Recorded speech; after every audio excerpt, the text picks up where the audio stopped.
감사합니다. 이 시간 우리가 마음을 다하여 주님을 예배하고 찬양하길 원합니다. 비록 우리가 다시 심각해진 팬데믹 상황으로 인해 모이지 못하고 있지만 각자 떨어진 자리에서 예배드리고 있지만 또 힘들 때일수록 예배에 집중하고 온전히 주님만을 찬양하고 예배드릴 수 있게 도와주세요. 이 시간 우리가 모든 걸 내려놓고 주님 앞에 믿음만으로서 주님께 영광 돌리길 원합니다. 우리의 마음을 붙들어 주시고 또 함께하여 주세요. 어려운 상황에 놓여있는 지금 우리가 오직 주님만을 의지하고 기도하며 나아갑니다. 부족한 우리 가운데 오셔서 인도하여 주세요.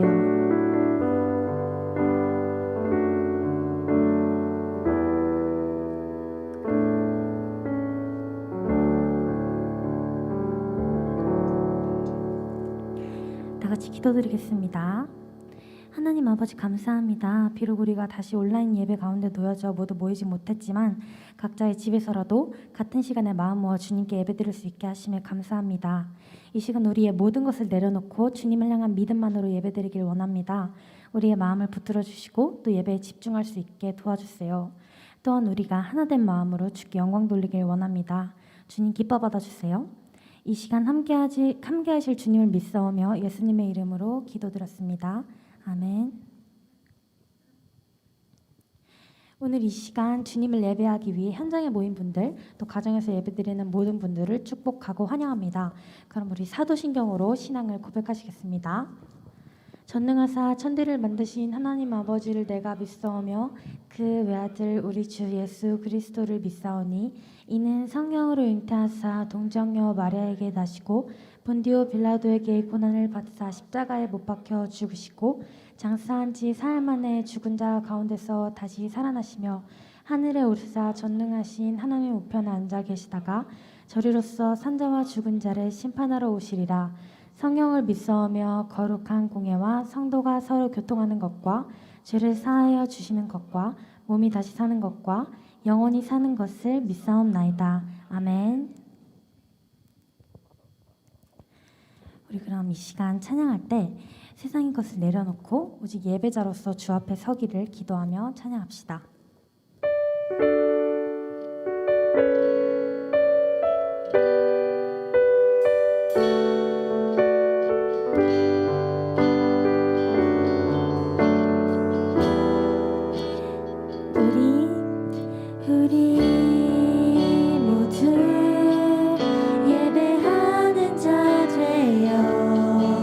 온전히 영과 진리로 주를 예배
우리 이번에 찬양할 때 우리를 향한 또 나를 향한 주님의 크신 사랑을 마음 다해 찬양합시다.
돌립시다.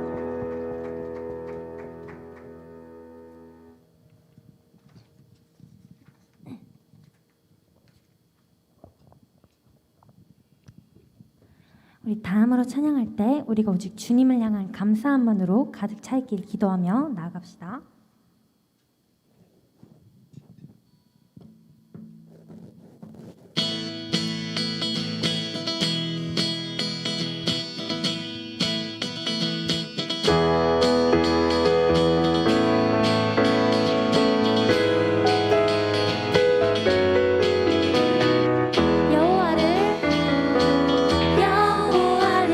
즐거이 불러 기쁨으로 주께 나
주님께 박수로 영광 돌립시다.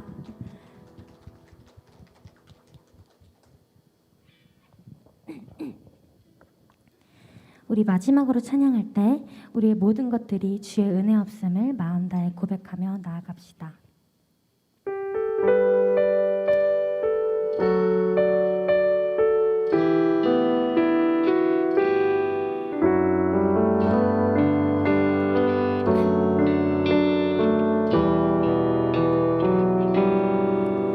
내가 누려왔던 모든 것들이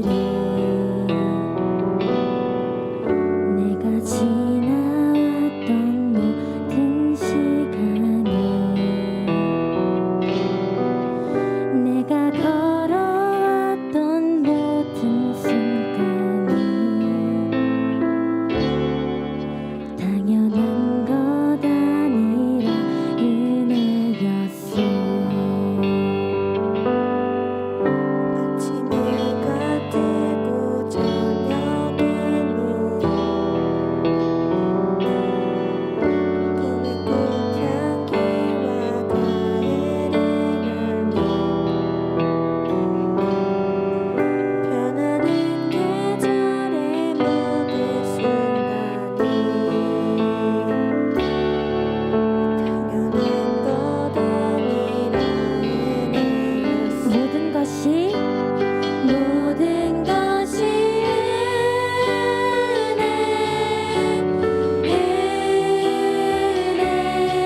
주의 자녀로서 예배하는 마음이 흔들리지 않게 도와주세요. 이 시간 우리가 온 마음을 다해 주님께 예배드리길 원하며 기도합니다. 다 같이 기도드리겠습니다. 주님, 우리가 오직 주님만을 위해 예배하고 찬양하고 기도하며 나아갑니다. 주님의 의를 걸은 저희를 주의 손으로 붙들어 주시고 기도하며 함께하여 주세요. 우리가 삶을 살아가며 누리는 모든 것들이 아무리 사소한 것이라도 나의 능력이 아닌 또 당연한 것이 아닌 주님의 크신 은혜임을 기억하게 하시고 주 앞에서 가난한 자로서 온전히 주님을 향한 믿음 안으로 예배할 수 있게 도와주세요. 우리가 더욱더 주님을 바라보며 의지하게 하시고 끝없이 전심을 다해 주님께 기도할 수 있게 주님과 함께하여 주세요. 험하고 험한 이 세상 가운데 살아가는 우리의 힘을 흔들리지 않게 하시고 세상의 것에 매달리지 않게 하시고 오직 우리 주 예수 그리스도만을 의지하여 이겨낼 수 있게 도와주세요. 우리가 기쁠 때나 슬플 때나 주님을 놓지 않고 온전히 예배자의 마음으로 기도드릴 수 있게 붙잡아 주세요. 이 시간 우리와 함께 하실 주님을 믿습니다. 주님, 우리랑 함께 하여 주세요.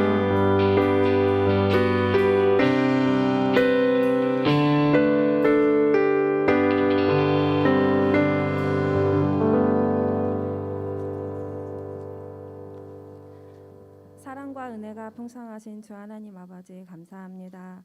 추운 날씨 가운데 현장 예배로 또는 이렇게 온라인 예배로 예배 자리에 나오게 하심을 감사드립니다.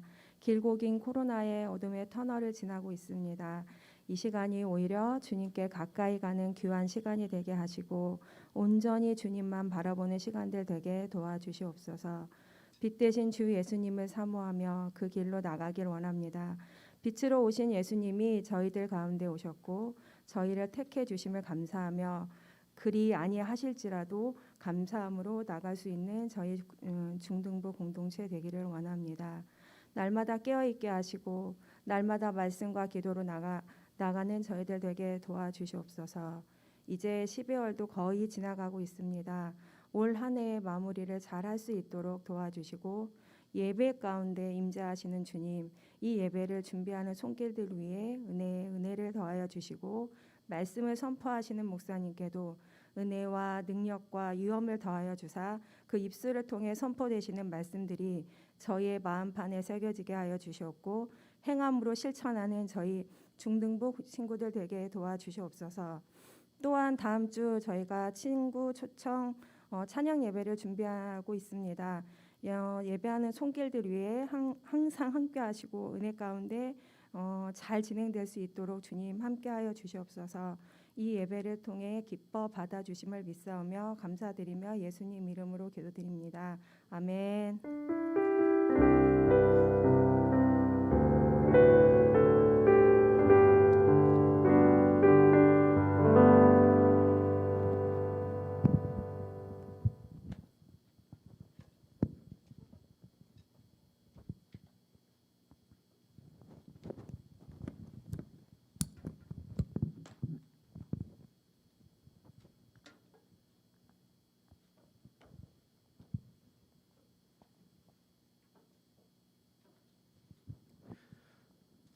네, 여러분 반갑습니다. 은혜의 자리에 나오신 모든 분들을 환영합니다.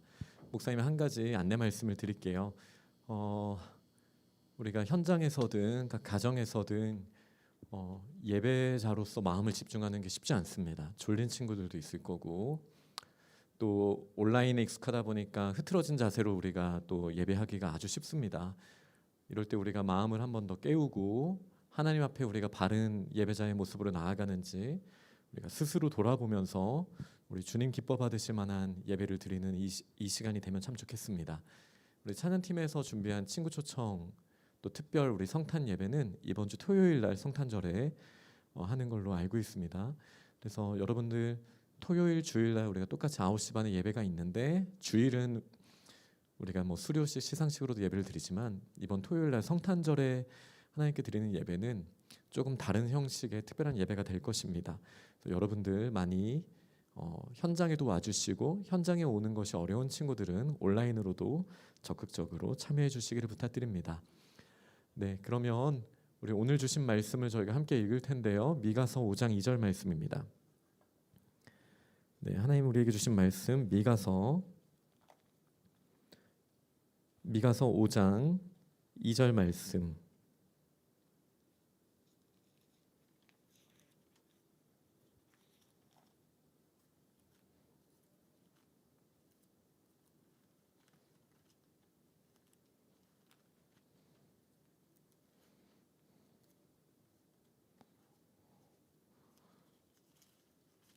5장 2절 말씀, 우리가 잘 아는 말씀이죠. 저번에 마태복음 읽었던 본문에서도 나왔던 내용입니다. 5장 2절 말씀을 저희가 함께 한 목소리로 읽겠습니다. 베들레헴 에브라다야, 너는 유다 족속 중에 작을지라도 이스라엘을 다스릴 자가 내게서 내게로 나올 것이라. 그의 근본은 상고에 영원에 있느니라. 아멘. 저희가 12월 한 달 예수님의 오심, 또 예수님의 예수 그리스도의 다시 오실 것, 이 주제를 가지고 계속 하나님의 말씀을 나누고 있습니다. 특별히 오늘은 베들레헴에 오셨다라는 제목으로 우리가 함께 말씀을 나눌 텐데, 사실 좀 어렵습니다. 오늘 말씀이 어렵다기보다 여러분들이 초집중하지 않으면 말씀의 흐름을 놓칠 수가 있어요. 그래서 목사님이 좀 미리 부탁을 드립니다.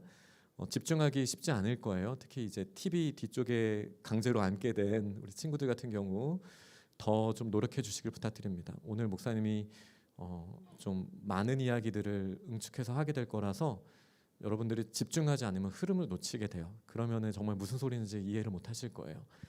그래서 좀 부탁할게요. 우리 집중해서 한번 가봅시다. 오늘 소주제는 먹을 겁니다. 다 먹을 거 좋아하시죠? 좋아하기도 하는데 나를 살찌게 하고 내가 자제력이 없다라는 것을 늘 알게 하는 거. 목사님이 설교하면서 먹을 거 얘기를 한 적이 몇 번이나 있을까? 있는 것 같아요. 뭐 밭달 이야기도 한 적이 있고, 기억나나요? 목사님 예전에 초코쿠키랑 밭달 이야기 했던 기억도 얼핏 나고, 또 예전에는 목사님이 초콜릿 이야기를 진짜 많이 했던 한 7, 8년 전에 이 자리에서 진짜 많이 했던 시절도 있었어요. 먹을 거는 우리의 생활에서 뗄래야 뗄 수가 없죠. 왜 먹을 걸 이야기하느냐?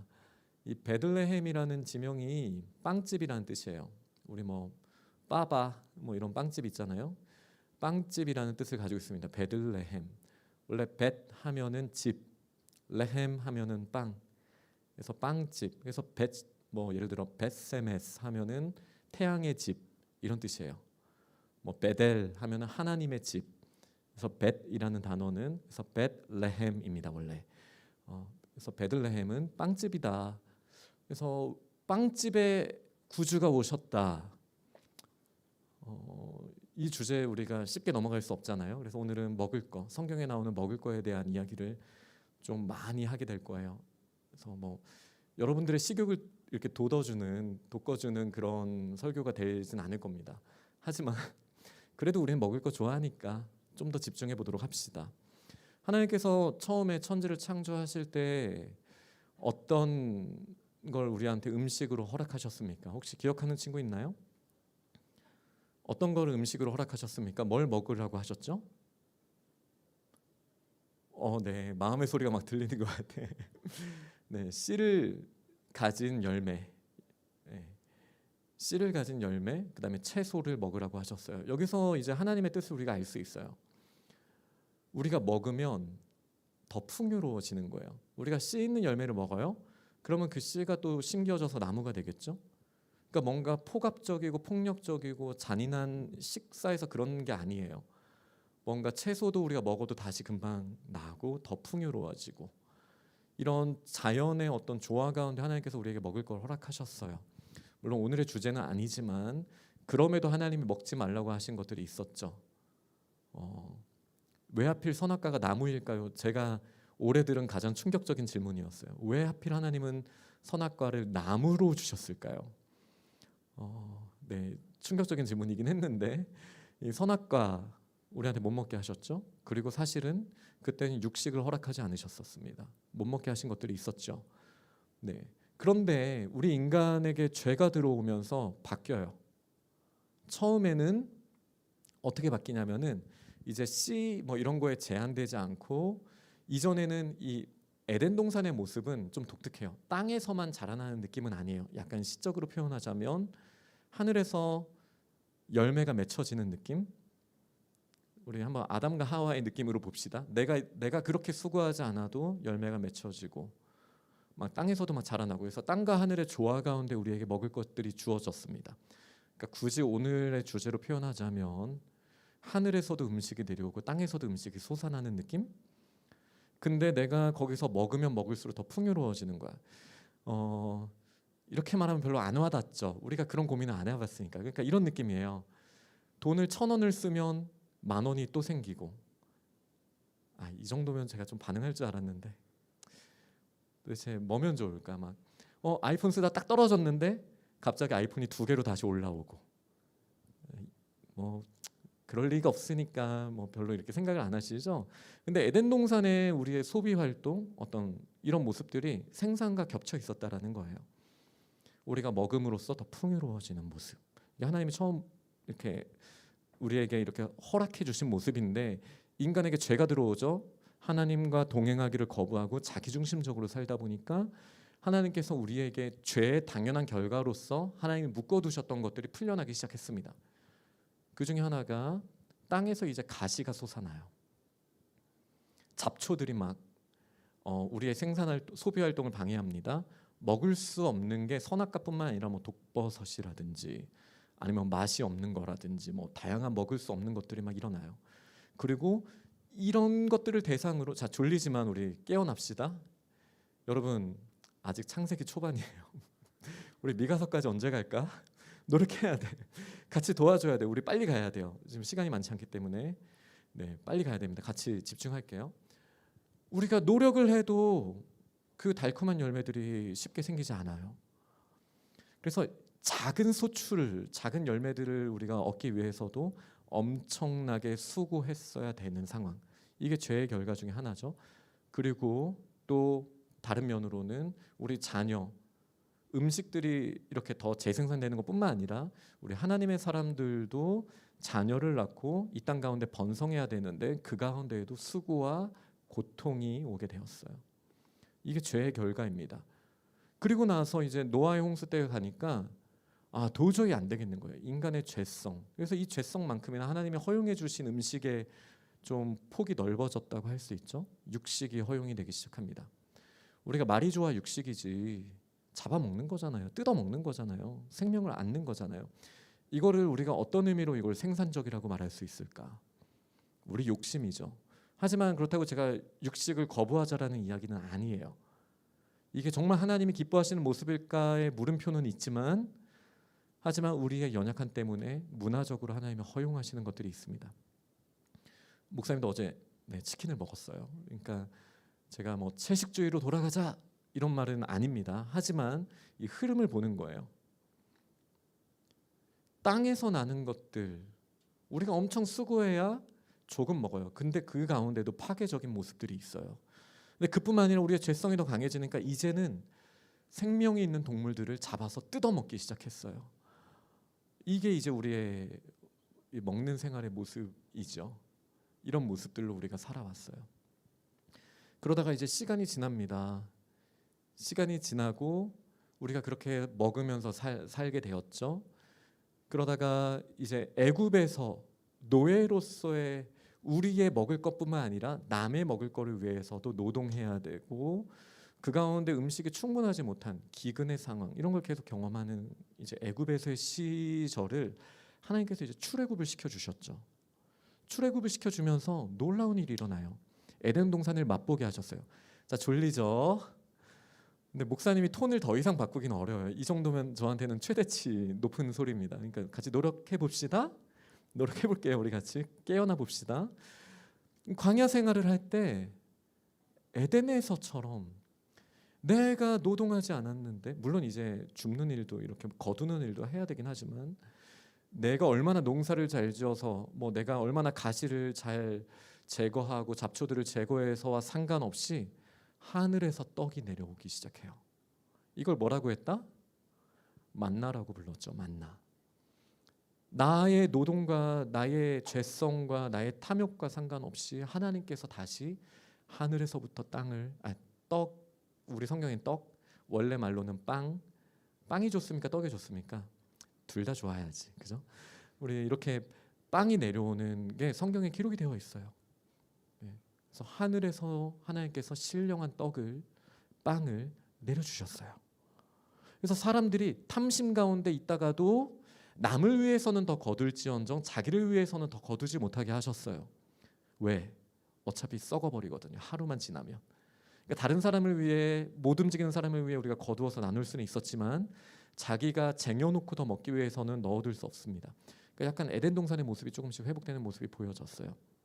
이렇게 해서 하나님이 먹을 거를 통해서 우리에게 뭔가 메시지를 주시는 거예요. 원래 그렇게 우리가 뜯어먹고 잡아먹고 그런 모습이 있어야 될까?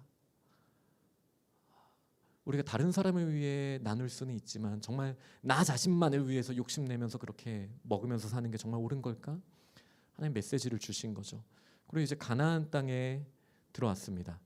이거 전에 목사님이 이야기를 했어야 되는데 혹시 라헬이라는 사람에 대해 들어보셨습니까? 라헬은 이스라엘 야곱의 사랑받았던 아내의 이름입니다. 에덴 동산을 말하면서 죄의 결과 목사님이 두 가지, 먹는 문제, 그 다음에 자녀를 낳는 문제에 대한 우리에게 고통이 왔다라고 이야기를 했습니다. 하나님이 우리를 괴롭히기 위해 주신 게 아니에요. 하나님의 보호하심과 통치하심을 떠나가면은 그런 결과는 자연적으로 우리에게 오는 거예요. 근데 이 라헬을 통해서 우리에게 주신 메시지가 있어요. 아이를 못 낳았었어요. 그렇죠? 기억나시나요? 레아와 라헬 두 자매, 야곱이 같이 결혼했고 레아보다 라헬을 더 사랑했고 이런 스토리가 있습니다. 그런데 같이 이동하는 길에 첫째 요셉을 낳았었고 그 라헬에게 있어서 그 다음에 이제 막내를 낳습니다. 막내 이름은 베냐민. 아빠가 강제로 이름을 개명한 거예요. 네, 원래는 베노니였던 것 같아요. 베노니. 목사님이 지금 꼼꼼하게 못 살펴봤지만 이 라헬이 마지막에 베노니 하면서 이제 출산하다가 죽어요. 베노니, 고통을 준 아들, 고통의 아들, 나에게 죽음을 준 아들, 이런 의미로 이름을 지었지만 아빠가 아무리 이 아이의 인생, 내가 사랑하는 아내를 통해서 낳은 아들인데 이 고통 유발자 뭐 이런 식으로 평생 불리게 할 수는 없잖아요. 그래서 이 첫 음가를 비슷하게 해서 베노니에서 베냐민 이렇게 바꿔놨습니다. 의의 아들, 오른편의 아들. 그렇죠? 이건 아빠의 마음이고 엄마의 마음은 나에게 죽음을 준 고통의 아들. 어디서 태어났을까? 베들레헴. 오늘 주제죠. 그러니까 이 베들레헴에서 에덴 동산이 회복되는 모습을 보여주기 위해요. 다시 태어나고 하나님의 형상을 우리가 이 자녀를 낳는 걸 통해서 번성하고 이런 부분들이 연결이 되는데 역사의 아주 중요한 부분에서 여기는 죽음의 땅이었어요. 자녀를 낳는데 엄마가 죽고 하나님의 저주가 보여지는 땅이 되었어요. 그러다가 이제 제가 출애굽을 이야기했고 이제 가나안 땅에 왔어요. 왕들이 나오기 전에 베들레헴은 또 다른 먹거리로 유명해지게 됩니다. 그 먹거리가 무엇이었을까? 밀밭. 베들레헴 하면 우리가 룻기를 읽어봐야 돼요. 자, 우리 졸지 말고 우리의 마음을 깨웁시다. 베들레헴 밀밭이 있어요. 풍성한 곳이에요. 정말 사실은 목사님은 양고기가 떠오르긴 하는데 베들레헴 양고기가 진짜 맛있거든요. 제가 먹어본 고기 중에 진짜 탑3에 드는 고기인데 하지만 거기는 밀밭이 더 유명했었습니다. 네, 밀밭. 거기에 이제 엘리멜렉, 나오미 가정이 잘 살다가 기근이 왔어요. 땅에서 아무리 노동을 해도 먹을 거리가 올라오지 않는 상황. 이건 죄의 결과 우리에게 온 운명 같은 거예요. 기근이 와버렸어. 어떻게 해요? 베들레헴을 떠나갑니다. 베들레헴을 떠났어요. 그리고 다시 하나님께서 먹을 것을 주셨다. 이곳에 먹을 것을 하나님이 다시 주셨다 해서 어떤 일이 일어납니까? 이 땅에 돌아오게 되는데 나오미가 자신의 남편과 두 아들들, 말론과 기리온이었나? 네, 기리온이었던 것 같아요. 말론, 기리온 이렇게 두 아들은 모압에서 죽고 자부들 중에 이제 룻만 같이 돌아오게 됩니다. 네, 오르파는 안 오고요. 그래서 룻만 돌아오게 되는 상황. 두 여인만 돌아오게 되었어요. 이때 되게 멋진 모습들이 나와요.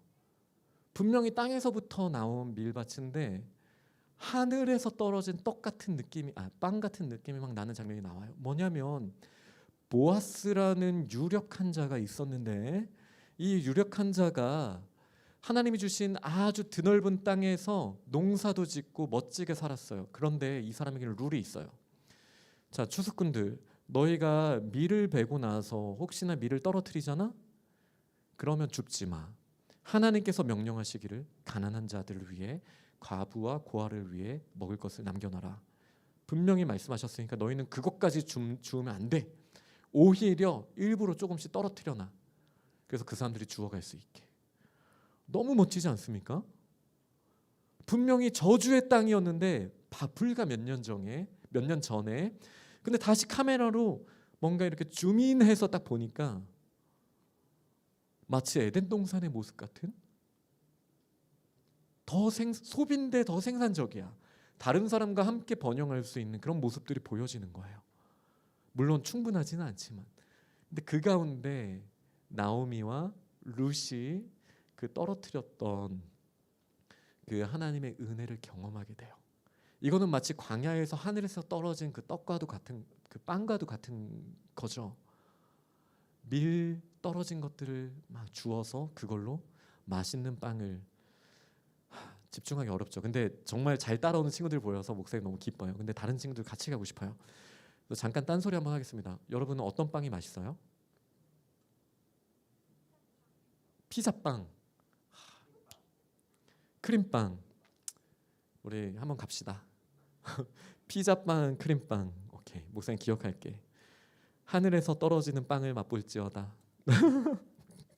자, 다시 말하죠. 이거는 여러분들이 다시 마음을 깨우기 위해 목사님 잠깐 소리한 거예요. 근데 이거 농담은 아니니까 나중에 꼭 얘기해요. 우리 빵 한번 먹으러 합시다. 갖다 줄게, 목사님이. 크림빵, 피자빵. 목사님은 베이비슈도 되게 좋아하고요. 티라미수도 좋아합니다. 사실 빵은 웬만하면 좋아합니다. 단팥빵 빼고. 소보르 단팥빵을 빼고 왠지 그걸 좋아하긴 아직은 젊은 느낌? 제가 저격하는 거 아닙니다. 나는 약간 그냥 그런 느낌, 그런 느낌이라 그렇습니다. 자, 다시 우리 빵집으로 다시 돌아가 볼게요. 베들레헴으로 다시 돌아가 봤어요. 하늘에서 내려온 빵에 대한 이야기들이 막 있어요. 보아스를 통해 기근 바로 다음에 사람들이 노력을 하는 것뿐만 아니라 하늘에서 내려온 것처럼 하나님의 명령이 다른 사람들에게 전달되는 것을 느꼈어요. 와, 멋지다. 근데 여기서 끝이 아니에요. 베들레헴 원래 어떤 땅이었어요? 라헬을 죽인 땅, 출산의 저주가 임하는 땅, 먹거리의 저주, 기근이 있었고, 그 다음에 자녀들을 낳아야 되는, 번영해야 되는 출산의 저주까지 있었죠. 죽음의 땅이었어요, 베들레헴. 그런데 놀라운 일이 일어나요.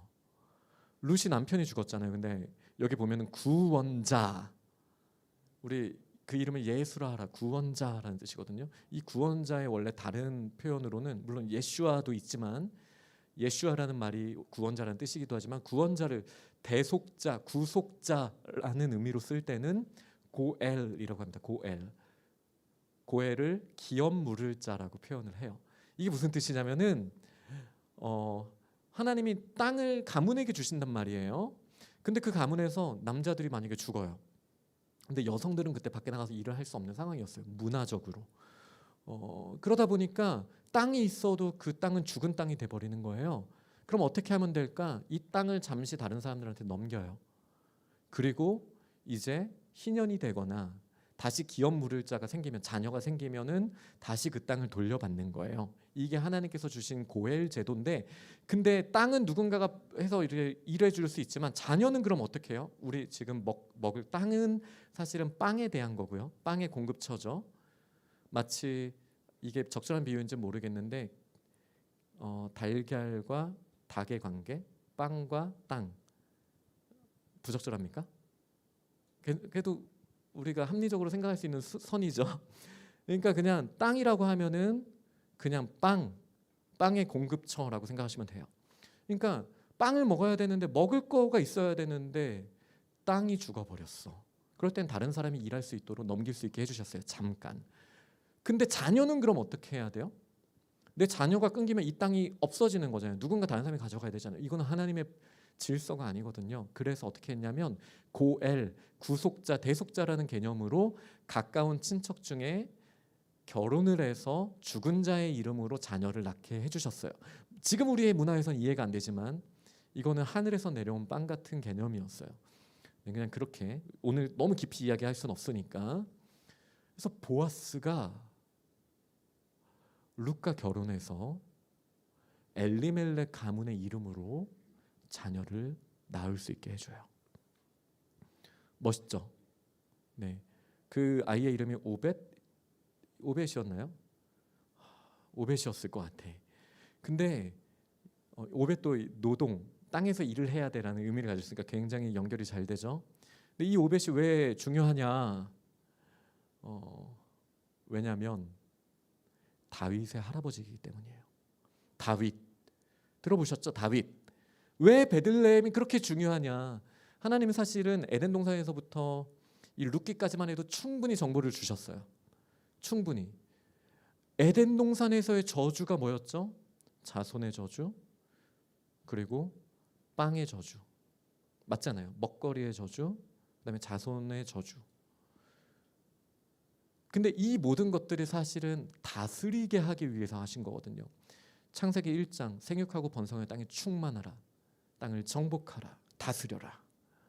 우리한테 왕권을 주시기 위해 땅을 주셨고, 그러니까 다시 먹거리를 주셨고, 자손들을 주시고, 하늘에 있는 것들, 땅에 있는 것들, 물 속에 거하는 것들, 모든 것들을 다스리게 하라, 다스려라. 하나님이 우리에게 주신 명령이거든요. 왕. 이 모든 게 저주를 받고 무너졌어요. 나 혼자 살기도 힘들어졌어요. 그런데 어떻게 됐어요? 어떻게 됐어요? 그 베들레헴을 통해서 다윗 왕이 태어나게 된 거예요. 이 가운데 하늘에서 내려온 빵의 역사, 자녀가 자녀가 없고 자녀를 낳을 수 없는 상황인데 대속자를 통해 다시 생명이 이어지는 역사가 일어났어요. 빵 더하기 자손, 게다가 여기에서 멈추지 않고 다스림의 회복, 베들레헴에서 다스리는 자가 나오게 되는 거. 소름이지 않습니까? 목사님은 소름이에요, 진짜. 우리 하나님은 우리를 얼마나 사랑하시길래 도대체 이렇게까지 우리에게 메시지를 주시는 걸까? 이 관점에서 미가서 5장 2절을 다시 읽으면 좀 느낌이 다를 거예요. 다시 읽어볼게요. 미가서 5장 2절입니다. 미가서 5장 2절 시작. 베들레헴 에브라다야, 너는 유다 족속 중에 작을지라도 이스라엘을 다스릴 자가 내게서 내게로 나올 것이라. 그의 근본은 상고에 영원에 있느니라. 이 빵의 문제를 해결하고 자손의 문제를 해결해요. 이걸 다른 말로 구원하시는 거예요. 구원하실 뿐만 아니라 우리에게 이제 다스림의 권세를 우리가 다시 갖게 하셨어요. 왕 같은 제사장이 되게 하셨어요. 이 놀라운 예언이 여기 들어있어요. 대단하죠? 다윗의 자손. 하지만 그의 근본은 상고에 아주 오래전, 영원 전부터 있다. 우리는 예수 그리스도를 말한다는 걸 너무 잘 알죠. 영원 전부터 그의 근원이 있는 거예요. 이건 예수님에 대한 예언입니다. 놀랍죠? 근데 이 빵의 문제가 그러면 룻기, 다윗이 태어나고 나서 완성이 되었는가? 그렇지 않아요. 이 미가서가 기록되었을 당시에도 이런 일들이 있었어요. 아수르가 침략을 합니다. 사람들이 성을 지어서 막 씁니다. 그런데 아수르가 너무 무서워요. 이 사람들 만나면 정말 끔찍할 것 같아요. 그래서 성을 걸어 잠궈요. 그럼 어떻게 돼요? 밖에서 경작할 땅이 없어지잖아요. 어떤 일이 일어나는 줄 아세요? 자녀를 잡아먹어요. 너무 끔찍하죠. 이거는 저주의 끝판왕이에요. 왜요? 자녀를 낳는 고통, 먹을 게 없는 고통인데 자녀가 먹을 게 되어버려요. 끝판왕이죠. 저주의 끝판왕이죠. 이 미가서가 그런 정도의 배경을 가지고 있어요. 너무 끔찍한 상황이에요. 그러니까 나가서 죽긴 힘들겠는데 성내에 먹을 건 없으니까 제비 뽑아서 오늘은 우리 자녀를 먹고 내일은 너의 자녀를 먹자. 억울하다라는 거예요. 왜 우리 자녀 먼저 먹여줬는데 네 자녀는 왜 다리만이라도 뜯어줘? 막 이런 상황이 된 거예요. 말도 안 되는 거잖아요. 얼마나 말이 안 되는 상황이에요. 끔찍한 상황. 현실을 보니까 자녀의 문제도 빵의 문제도 너무 복잡하게 꼬여 있기만 해요. 도저히 방법이 없어요. 그때 베들레헴 빵집을 통해서 우리의 자녀의 문제를 해결하고 먹거리의 문제를 해결하는 그 놀라운 분이 오실 거라는 메시지가 있는 거예요. 베들레헴, 베들레헴, 빵집, 빵집. 그분이 다윗의 자손이죠. 다윗의 자손. 여러분 예수님의 그 오병이어 사건을 기억하십니까? 빈들에서 갈릴리의 빈들에서 6월절 정확히 말하면 근처 비슷한 시기에 예수님께서 오병이어 2마리의 물고기와 5덩어리의 빵을 가지고 사람들과 나누셨어요. 근데 여기서 놀라운 일들이 일어나요. 5,000명이 넘는 사람들이 먹고도 남았어요. 대단하죠. 근데 이걸 예수님이 어떻게 해석하셨는지 아세요? 요한복음을 보니까 내가 바로 그 오병이어 사건 이후에 내가 바로 하늘에서 내려온 그 떡이다. 내가 너희에게 생명을 주기 위한 바로 그 떡이다 말씀하세요. 이 말이 무슨 말이에요? 에덴 동산, 아까 목사님 그랬잖아요. 땅에서도 하늘에서도 먹을 것을 주셨던 그 시기, 다시 새 에덴을 허락하시는 분이 예수 그리스도이심을 선포하신 거예요. 예수님께서 선포하셨어요. 지금까지는 잡아먹고 뜯어먹고 다른 사람 것을 빼앗아 먹고 그랬지만 에덴 동산처럼 우리가 먹을수록 다른 사람들이 더 풍성해지고 하나님의 질서를 더 이루게 되는 거예요. 그래서 이렇게 말씀하세요. 내가 생명의 떡이다. 우리가 이걸 어떻게 기억합니까? 이제 세례받은 친구들 우리 성찬식마다 함께 성찬에 참여하면서 그 빵을 또 떡을, 이게 개념이 좀 나눠져 있으니까 우리나라는 빵이나 떡을 우리가 함께 먹으며 예수님이 생명의 떡이심을, 하늘에서 내려오신 떡이심을 우리가 기억하고 기념하잖아요. 그게 그런 의미예요. 베들레헴, 예수님, 우리의 생명의 떡. 그렇게 기억하는 거예요. 자, 여기까지 보면은 예수님이 베들레헴에 오셨다. 어떤 의미인지 우리가 기억할 수 있겠죠. 다시 에덴을 회복하시기 위해, 구원하시기 위해. 땅은 있으나 가시가 가득하고 우리가 일할 수 없을 정도로 문제가 있을 때 여기서부터 하늘에서 내려온 빵을 주실 수 있는 분. 이 땅을 내가 경작할 힘이 없고 나의 자손들이 없고 도저히 이걸 내가 감당할 수 없을 때 대속자가 되어서 우리에게 영원한 생명을 주시는 분. 이 죄의 근본적인 저주를 해결하시고 우리에게 새로운 희망을 주시는 분. 여러분 기억하셔야 돼요. 자, 여기서 이제 설교를 이제 거의 끝났어요. 설교를 마치게 되면은 그래서 고기 먹지 말라는 거야? 혹시 이 고민을 하는 친구가 있을까봐 제가 한 가지 이야기만 더 하고 마무리를 하겠습니다.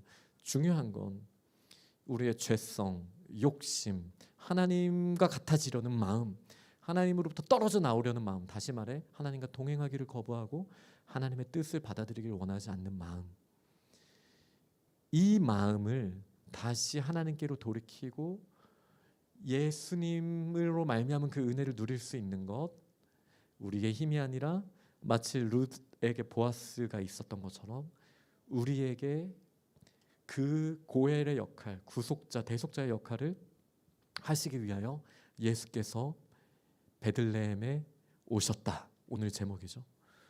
베들레헴에 오셨다. 이거를 기억해야 돼요. 아시겠죠? 예수님이 누구십니까? 우리의 생명의 구원자이십니다. 우리의 생명의 떡이십니다. 하늘에서부터 내려온 빵입니다. 피자빵, 크림빵, 우리에게 능력을 주시는 분이십니다. 이걸 기억하셔야 돼요. 아시겠죠? 그런데 하늘에서 내려온 떡이 하나 더 나와요. 베드로에게 이번엔 보여주셨습니다. 베드로가 이방인 고넬료를 만날 때 주저할 때 하나님께서 베드로에게 어떤 환상을 보여주십니까? 하늘에서부터 광주리를 통해서 음식이 배달이 됩니다. 근데 이제 우리가 지금 유대 문화에 익숙하지 않기 때문에 여러분들이 좋아할지 모르겠지만 제가 한번 이렇게 바꿔서 얘기해 볼게요. 음식을 딱 열어보니까 진해가 있어요.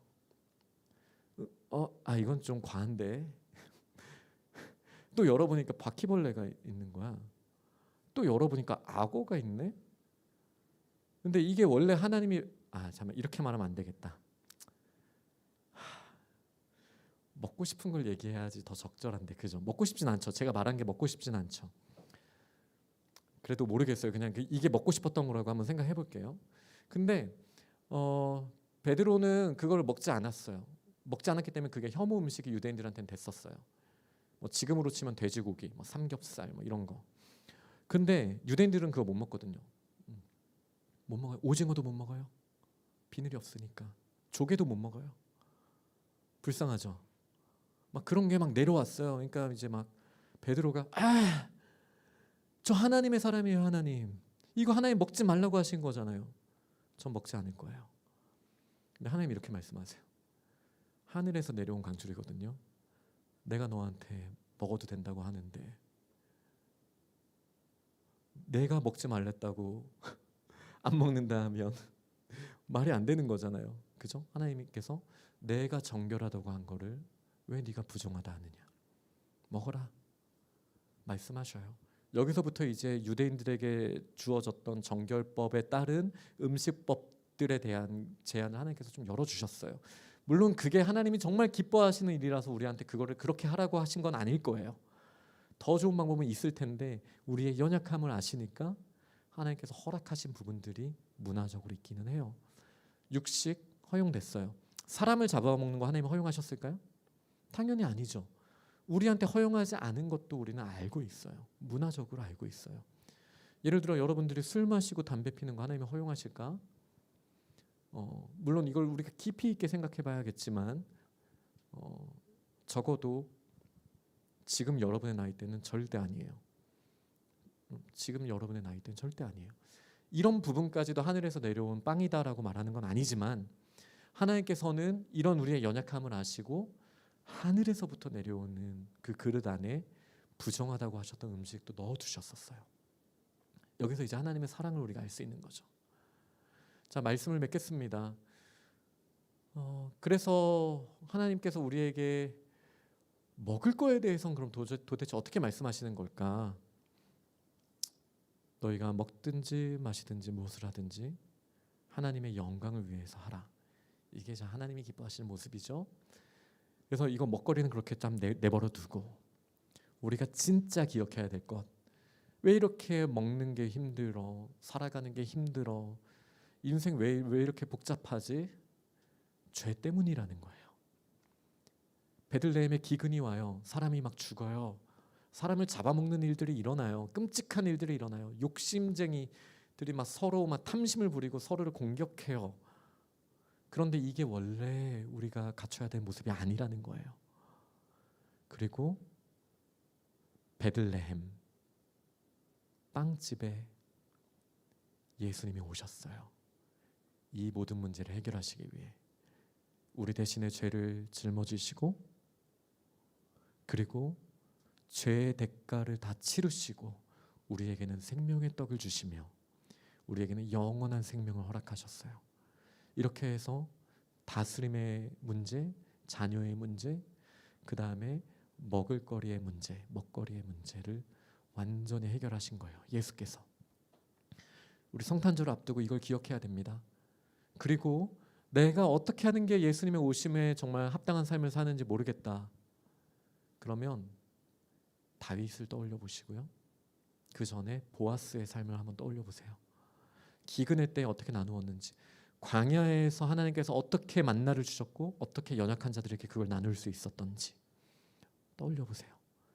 생명의 빛으로 오신 예수 그리스도의 마음을 우리가 품고 그 다스림의 권세를 또한 우리도 회복하게 하는 우리 중등부 친구들이 되시기를 간절히 소망하고 축복합니다. 아멘. 이 시간 우리 준비한 예물 하나님께 우리 찬양하면서 드리겠습니다.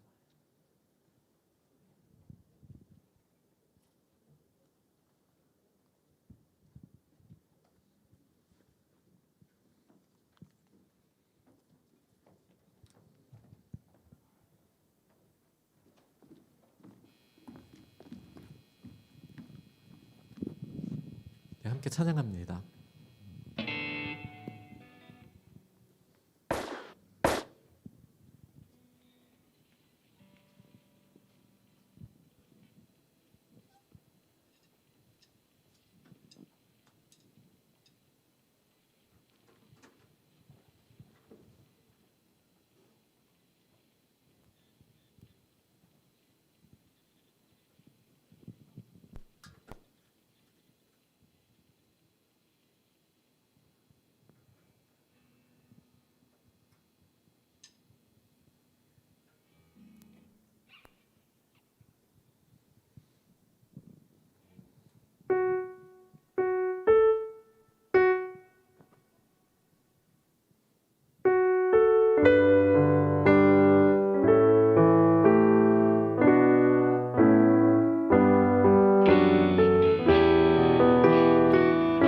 마음의 고백으로 함께 하나님 앞에 올려드립시다.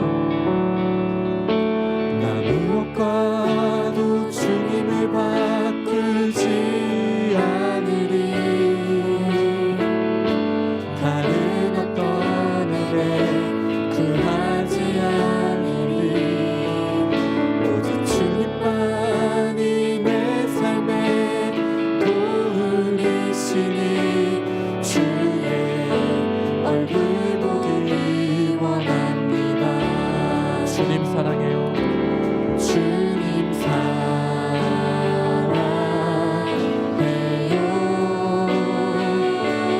온 마음과 정성 다해 하나님의 신실한 친구 되기 원합니다.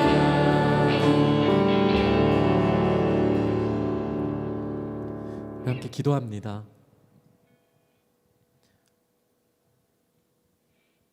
우리의 죄의 문제를 해결하시기 위하여 생명의 떡으로 또 우리의 대속자로 이 땅에 오신 주님, 베들레헴에 오신 주님을 찬양합니다.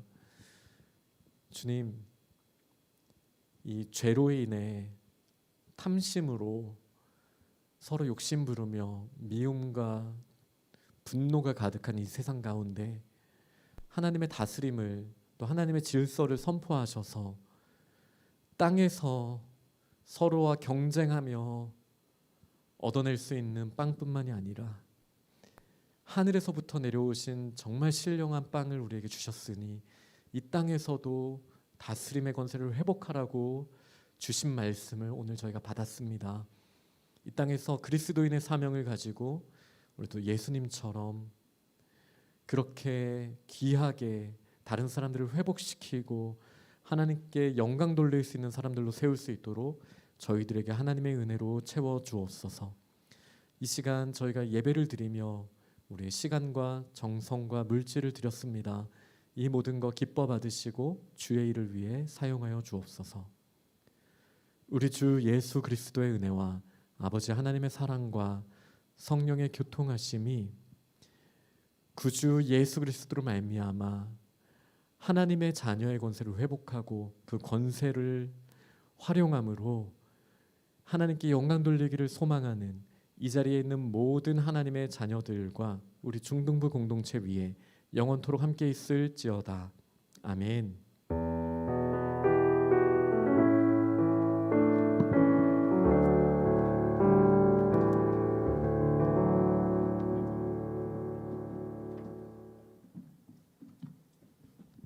네, 감사합니다. 우리 친구들 만나서 반갑고요. 우리 예배 자리에 나온 친구들 함께 또한 집에서 예배드리는 친구들 모두 환영합니다.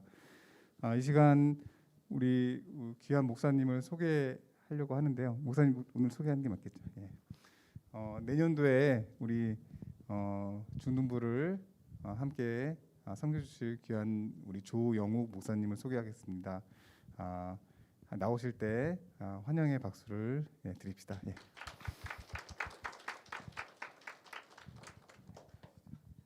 목사님 직접 소개해 주세요. 예. 네, 반갑습니다. 너무 이른감이 없진 않지만 내년부터 함께하게 될 조영욱 목사라고 합니다. 여러분 제가 잘 부탁드리고 또 재밌게 같이 잘 지냈으면 좋겠습니다. 일단 나중에 더 길게 따로 인사하는 걸로 하겠습니다. 감사합니다. 네, 감사합니다. 예. 우리 친구들 너무 좋죠? 우리 장가람 목사님은 내년에 중등부를 잠시 나오시고 우리 조영 목사님이 함께 하실 때 우리 친구들 더 많이 예배와 그리고 우리 교회 행사에 함께 해주시면 고맙겠습니다. 또 새로운 친구가 왔습니다. 우리 김담비 학생이 왔는데요. 지금 마석중 2학년이고요. 잠시 자리에 일어나서 우리 얼굴만 보여주세요. 싫어요? 예, 우리 환영합시다. 예, 네, 2학년 1반 우리 한지 선생님하고 함께 하겠습니다. 오늘 예배 후에 임원 선거를 하려고 했어요. 근데 여러분 아시겠지만 출석 인원이 현장 인원이 많지 않아서요. 우리 1월 중에 상황을 보고 임원 선거를 진행하려는 게 좋을 것 같습니다. 너무 적은 인원으로 회장 선거하기가 좀 어려울 것 같아서요. 예, 다음 내년 초로 옮기도록 하겠습니다. 이 시간은 우리 성탄절 날 우리 찬양팀이 위드 찬양팀이 준비를 하고 있는 큰 행사가 있는데요. 우리 찬양팀 지도하시는 김정수 선생님께서 이 행사에 대해서 여러분에게 소개하는 시간을 갖도록 하겠습니다. 네.